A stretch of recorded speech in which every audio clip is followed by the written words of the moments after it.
नमस्कार दोस्तों, मैं हूं एडवोकेट भरत सिंह एंड आज हम देखेंगे what are the rules regulation pertaining to our research scholars या फिर रिसर्च की फील्ड में, एकेडमिक की फील्ड में, एमफिल एंड पीएचडी की फील्ड में what are the laws, what are the rules and regulations.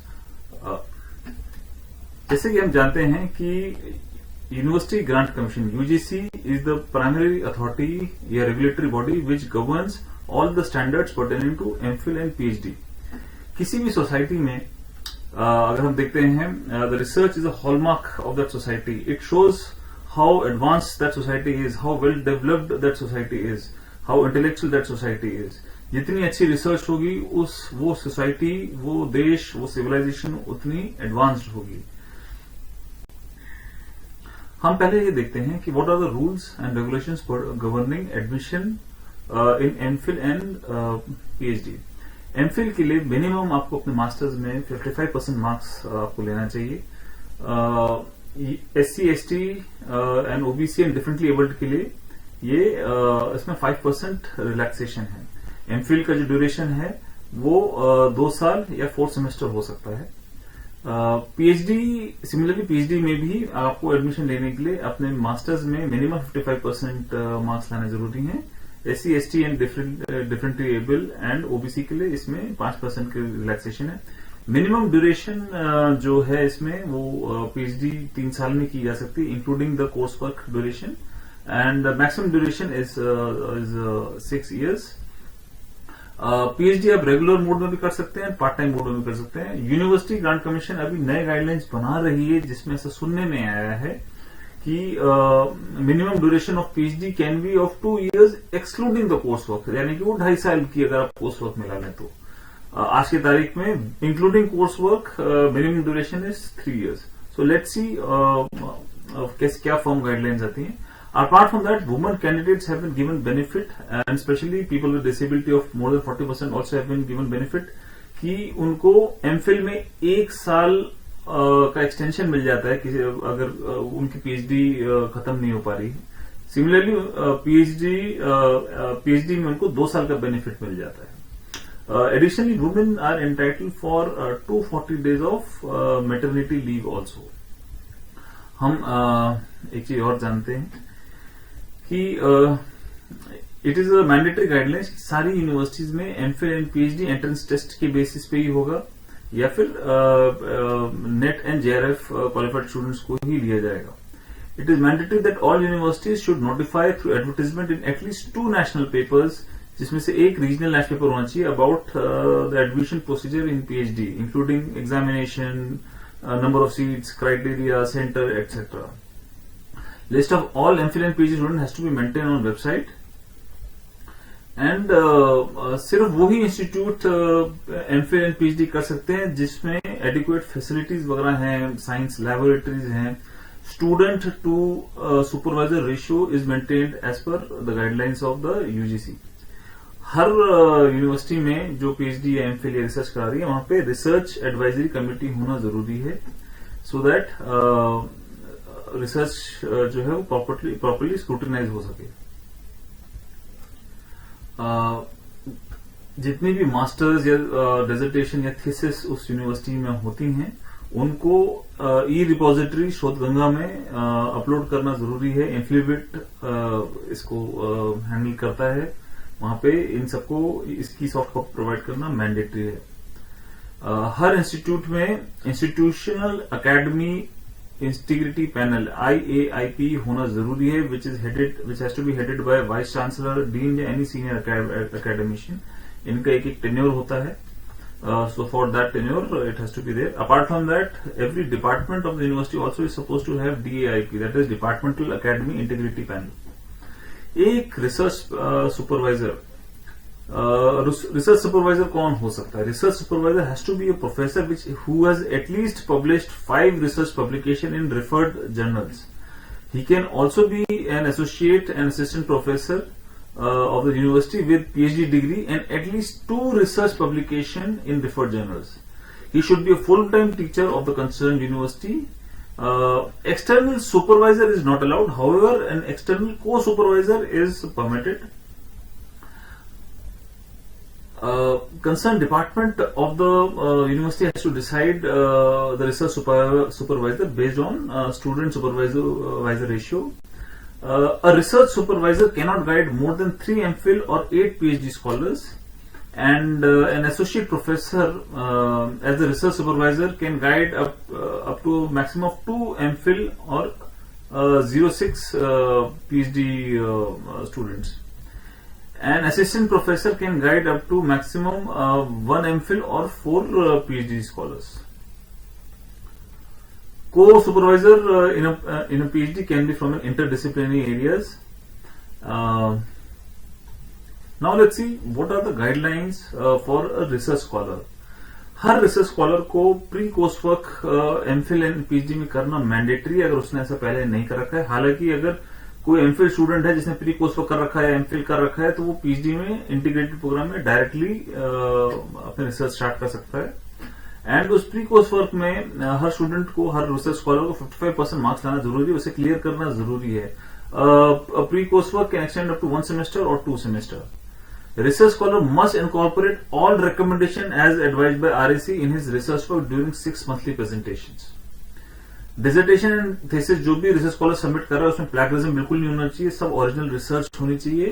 And ऐसा कोई भी काम जो उसने डिग्री या डिप्लोमा में पहले सबमिट कर रखा है वो दोबारा नहीं उसे करना चाहिए। ऐसा करने पे, पकड़े जाने पे, सॉफ्टवेयर टूल्स के द्वारा पकड़े जाने पे डिसिप्लिनरी एक्शन बहुत सीरियस हो सकता है, इंक्लूडिंग डिबारिंग।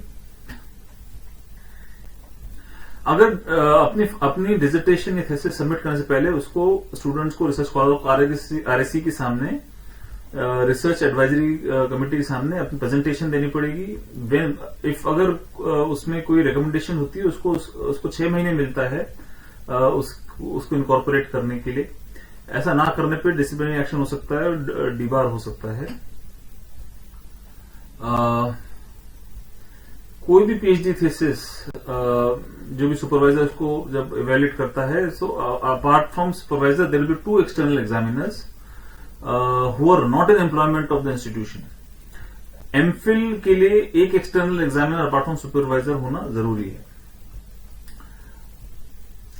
हर रिसर्चर को अपनी वॉइस के लिए अपीयर होना पड़ता है, सो टू डिफेंड हिज थीसिस। और ये तभी होता है जब उसको पॉजिटिव इवैल्यूएशन रिपोर्ट मिली होती है बाय एक्सटर्नल एग्जामिनर।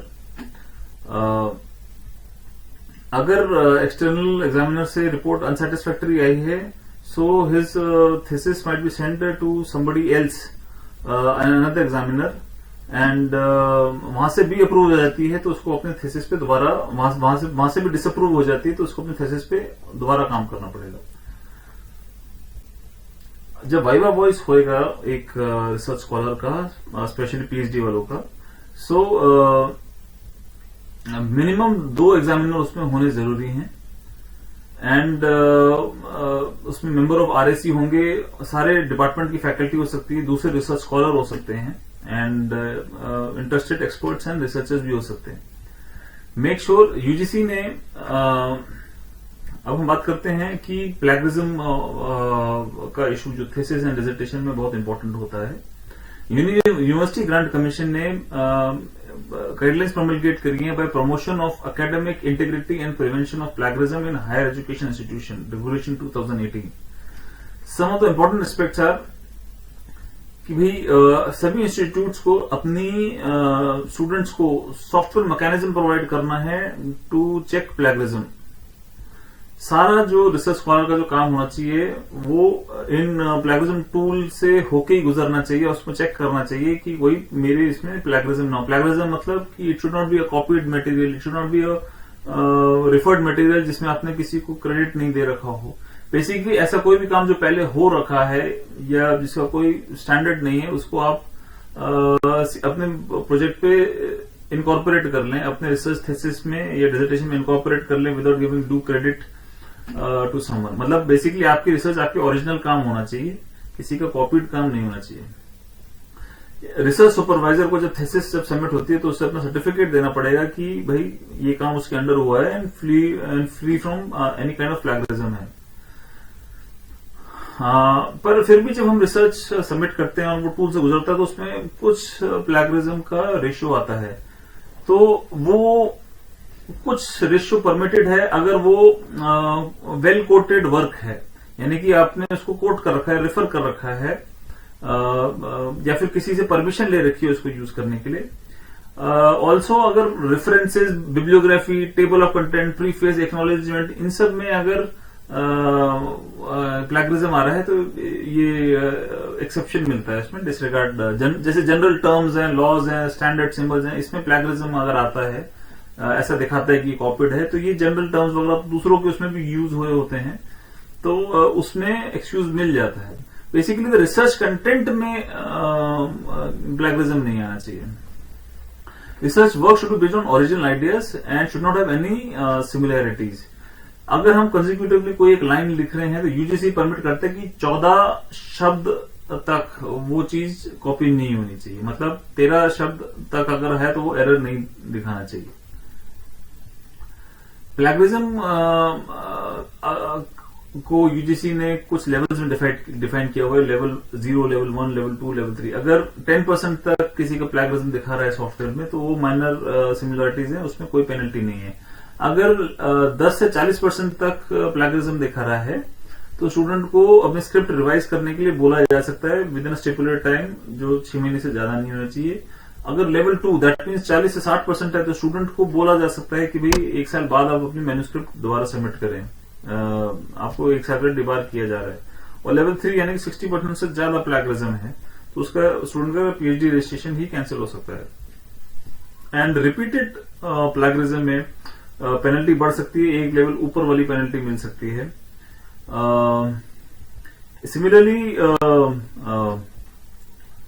अब हम ये देखते हैं कि भाई university grant commission is coming up with new guidelines, जिसमें शायद एकेडमिक स्टैंडर्ड्स और स्ट्रिक्ट हो जाएं, whereas there might be measures to encourage furthermore PhD. We'll see to it. I hope this little video has been of help to my brothers and sisters who are in the field of research or are going to enter in the field of research. I wish you success. I hope this small video has been of much help to you. Thank you. Namaskar. Jai Hind.